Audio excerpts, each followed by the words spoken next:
Caminantes Camino. Bienvenidos. Nos encontramos una vez más a través de este canal para abrir página de Dogma y Ritual de la Alta Magia de Eliphas Levi. Tarde con sonidos de lluvia. Gracias una vez más por la compañía y abrimos ya mismo capítulo número 10, la Cábala, Malchut Principium Phallus.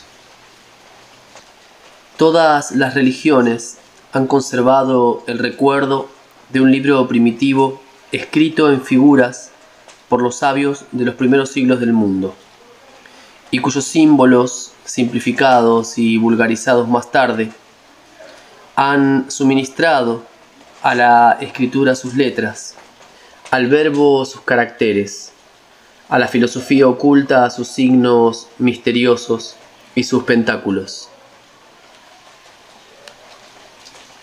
Este libro, atribuido a Enoc, el séptimo maestro del mundo, después de Adán, por los hebreos, a Hermes Trismegisto por los egipcios, a Cadmo, el misterioso fundador de la Villa Santa, por los griegos.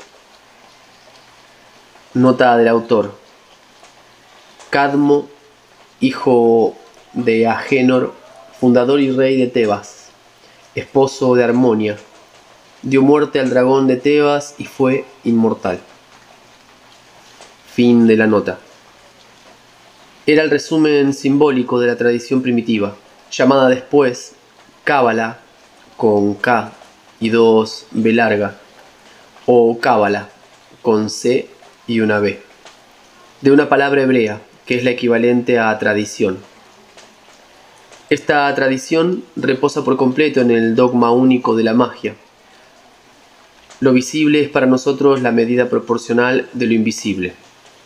Así pues, los antiguos, habiendo observado que el equilibrio es, en física, la ley universal, y que resulta de la oposición aparente de dos fuerzas, dedujeron del equilibrio físico el equilibrio metafísico y declararon que en Dios, es decir, en la primera causa viviente y activa, se debían reconocer dos propiedades necesarias e inherentes, la una a la otra: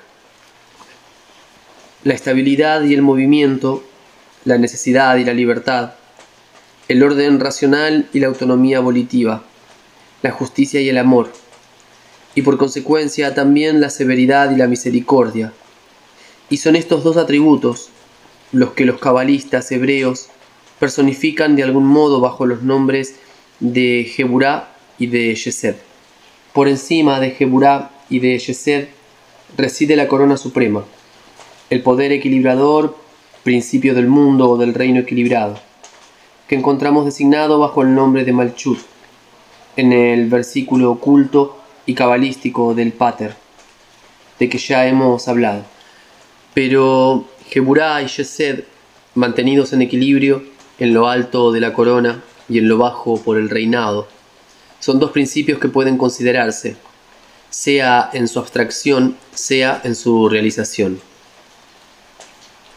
Abstractos o idealizados toman los nombres superiores de Chokmav, la sabiduría, y de Binah, la inteligencia. Realizados se llaman la estabilidad y el progreso, es decir, la eternidad y la victoria, Hod y Netzav.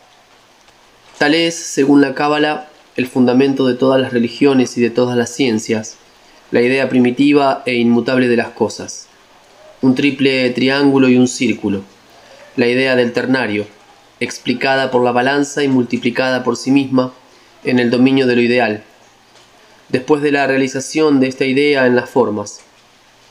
Ahora bien, los antiguos ligaron las primeras nociones de esta sencilla y grandiosa teología a la idea misma de los números, y la calificaron así Todas las cifras de la primera década. 1. Keter, la corona, el poder equilibrador. 2. Chokmah, la sabiduría, equilibrada en su orden inmutable por la iniciativa de la inteligencia. 3. Binah, la inteligencia activa, equilibrada por la sabiduría. 4. Yesed, la misericordia, segunda concepción de la sabiduría, siempre bienhechora, porque es fuerte. 5. Geburah, el rigor necesitado por la misma sabiduría y por la bondad. Sufrir el mal es impedir el bien. 6. Tiferet, la belleza, concepción luminosa del equilibrio en las formas, el intermediario entre la corona y el reino, el principio mediador entre el creador y la creación. Qué sublime idea encontramos aquí de la poesía y de su soberano sacerdocio. 7. Netzah, la victoria, es decir, el triunfo eterno de la inteligencia y de la justicia. Hod, la eternidad de las victorias del espíritu sobre la materia, de lo activo sobre lo pasivo, de la vida sobre la muerte. 9. Yesod, el fundamento, es decir, la base de toda creencia y de toda verdad, que es lo que nosotros llamamos en filosofía lo absoluto. 10. Malchut o Malkoul, el reino es el universo, es toda la creación, la obra y el espejo de Dios, la prueba de la razón suprema, la consecuencia formal que nos fuerza a ascender a las premisas virtuales, al enigma cuya palabra es Dios, es decir, razón suprema y absoluta. Estas 10 primeras nociones, unidas a los 10 primeros caracteres del alfabeto primitivo, significando a la vez principios y nombres, son lo que los maestros de la Cábala llaman las 10 sefirotas. El tetragramatón sagrado, trazado de esta manera, indica el número, el manantial y la relación de los nombres divinos. Es el nombre de Yod-Shabá, escrito con esos 24 signos coronados de un triple florón de luz, a los que hay que referir los 24 tronos del cielo y los 24 ancianos coronados del Apocalipsis. En Cábala, el principio oculto se llama el anciano, y este principio multiplicado, y como reflejado en las causas segundas, crea sus imágenes, es decir, tantos ancianos como hay de concepciones diversas de su única esencia. Estas imágenes, menos perfectas al alejarse de su manantial, lanzan a las tinieblas un último reflejo, o un postrer resplandor que representa a un anciano horrible y desfigurado. Es lo que se llama vulgarmente el diablo. Así, un iniciado ha osado decir: el diablo es Dios, comprendido por los malvados. Y otro, en términos más extraños, pero no menos enérgicos, ha agregado: el diablo está formado de jirones de Dios. Nosotros podríamos resumir y explicar estas aserciones tan nuevas, haciendo advertir que en el propio simbolismo, el demonio es un ángel caído del cielo por haber querido usurpar la divinidad. Esto pertenece al lenguaje alegórico de los profetas y de los autores de leyendas. Filosóficamente hablando, el diablo es una idea humana de la divinidad sobrepasada y desposeída del cielo por el progreso de la ciencia y la razón. Moloch, Adramelech, Baal han sido entre los orientales primitivos las personificaciones del Dios único, deshonradas por los bárbaros atributos. El Dios de los jansenistas, creando para el infierno y a la mayoría de los humanos, y complaciéndose en las torturas eternas de aquellos a quienes no ha querido salvar, es una concepción todavía más brutal que la de Moloch. Así, el Dios de los jansenistas, es ya para los cristianos prudentes e instruidos un verdadero Satanás caído del cielo.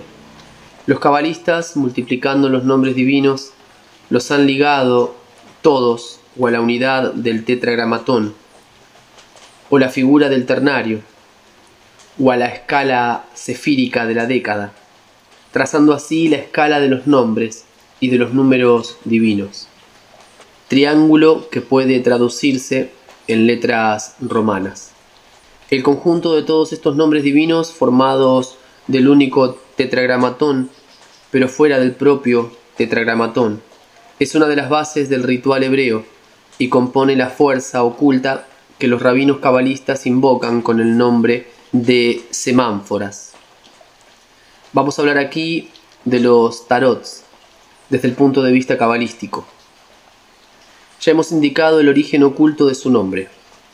Este libro jeroglífico se compone de un alfabeto cabalístico y de una rueda o círculo de 4 décadas, especificadas por 4 figuras simbólicas y típicas, que tienen cada una por radio una escala de 4 figuras progresivas representando a la humanidad: hombre, mujer, joven y niño, amo, ama, combatiente y escudero.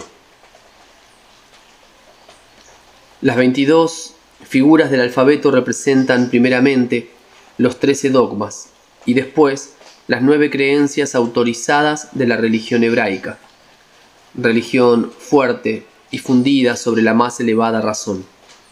He aquí la clave religiosa y cabalística del tarot, manifestada en versos técnicos a la manera de los antiguos legisladores. 1. Todo anuncia una causa activa, inteligente. 2. El número sirve de prueba a la unidad viviente. 3. Nada puede limitar a lo que contiene el todo. 4. Unido antes de todo principio, está presente en todas partes. 5. Como es el único dueño, es el único adorable. 6. Revela a los corazones puros su dogma verdadero. 7. Pero es preciso un jefe único a las obras de la fe. 8. Por esta razón no tenemos más que un altar y una ley. 9. Y nunca el Eterno cambiará la base. 10. De los cielos y de nuestros días rige cada fase. 11. Rico en misericordia y poderoso para castigar. 12. Promete a su pueblo un rey en el porvenir. 13. La tumba es el paso a una nueva tierra. La muerte termina, la vida es inmortal. Tales son los dogmas puros, inmutables, sagrados. Completemos ahora los números reverenciados. 14. El buen ángel es aquel que calma y atempera. 15. El malo es el espíritu del orgullo y de la cólera. 16. Dios manda en el rayo y gobierna del fuego. 17. Vesper y sus resplandores obedecen a Dios. Nota del autor. Vesper, lucero vespertino. 18. Coloca sobre nuestras torres de centinela a la luna. 19. Su sol es el manantial en donde todo se renueva. 20. Su aliento hace germinador el polvo de las tumbas. 20 o 21. A donde los mortales sin freno descienden en rebaños. 21 o 22. Su corona ha cubierto la propiciatoria y sobre los querubines hace resplandecer su gloria. Con la ayuda de esta explicación puramente dogmática, se pueden comprender las figuras del alfabeto cabalístico del tarot. Así, la figura número 1, llamada el batelero, representa el principio activo en la unidad de la autotelia divina y humana. La número 2, llamada vulgarmente la papisa, representa la unidad dogmática, fundada en los números. Es la cábala o la gnosis personificada. La número 3 representa la espiritualidad divina bajo el emblema de una mujer alada, que sostiene en una mano el águila apocalíptica y en la otra el mundo suspendido por el extremo de su cetro.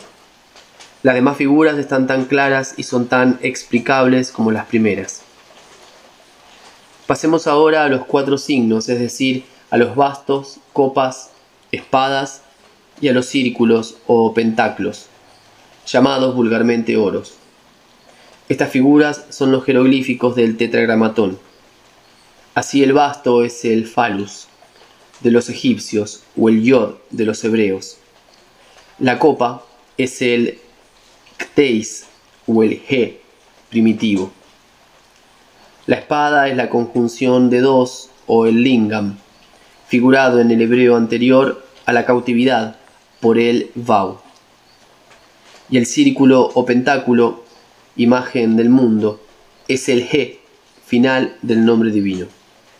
Ahora tenemos un tarot y reunamos a 4 todas las páginas que forma la rueda o rota de Guillermo Postel. Coloquemos juntos los 4 ases, los 4 doces, etc. Y tendremos 10 paquetes de cartas que dan la explicación jeroglífica del triángulo de los nombres divinos en la escala del denario que hemos publicado más arriba.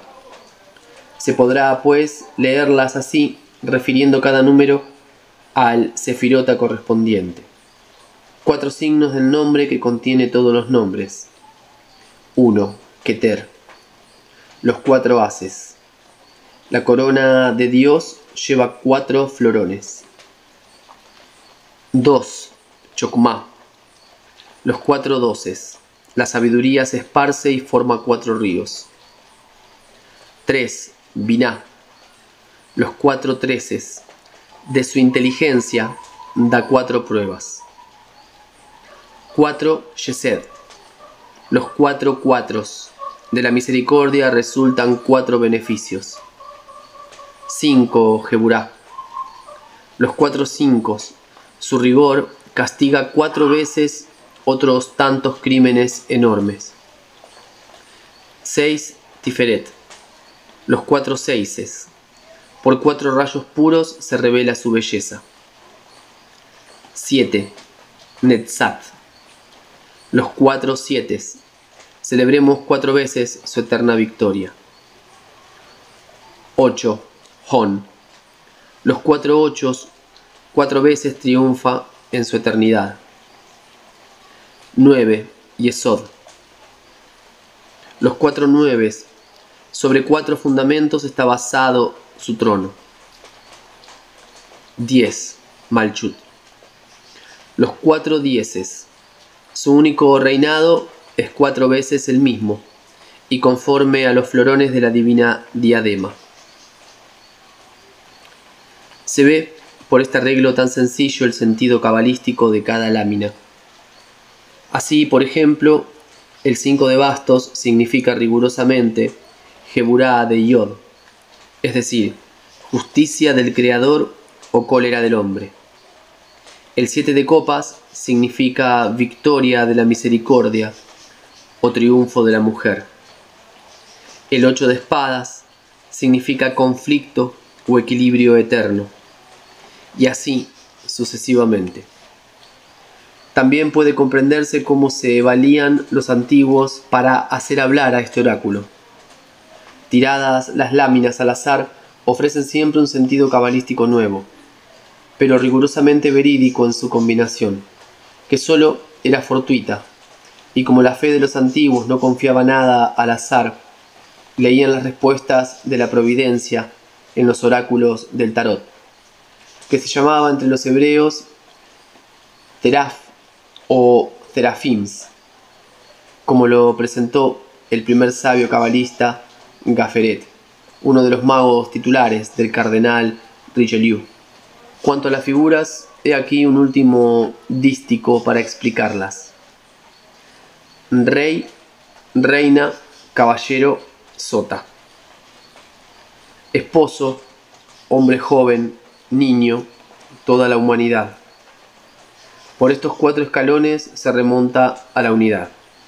Ya publicaremos al final del ritual otros detalles y documentos completos sobre el maravilloso libro del tarot, y demostraremos que es el primitivo, la clave de todas las potencias y de todos los dogmas, y en una palabra, el libro inspirador de libros inspirados, cosa que no presintieron ni Kurt de Gebelin en su ciencia, ni Aliete o Eteilia en sus singulares intuiciones.